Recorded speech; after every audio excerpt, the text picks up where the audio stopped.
Quel rapport peut-il y avoir entre le fruit du pommier et le fait de s'évanouir? Aucun.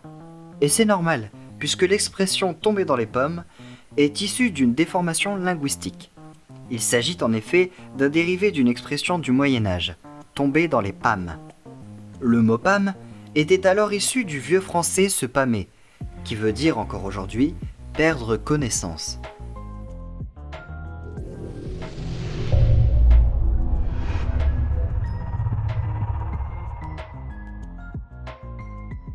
Employé dans le langage soutenu, pâme aurait été ensuite déformé en pomme lorsqu'il est passé dans un langage plus populaire, la ressemblance entre les deux mots étant évidente. La forme d'origine n'a néanmoins pas disparu pour autant de la langue française, puisqu'on la retrouve de nos jours dans tomber en pâmoisson.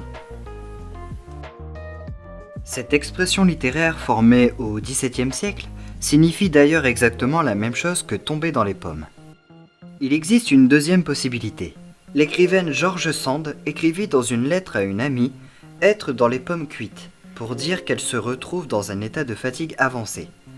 Du ramollissement extrême à l'évanouissement, il n'y a parfois qu'une fraction de seconde que franchit la langue pour ne retenir qu'une seule expression, l'actuelle, tomber dans les pommes. À noter qu'être cuit signifie être fatigué.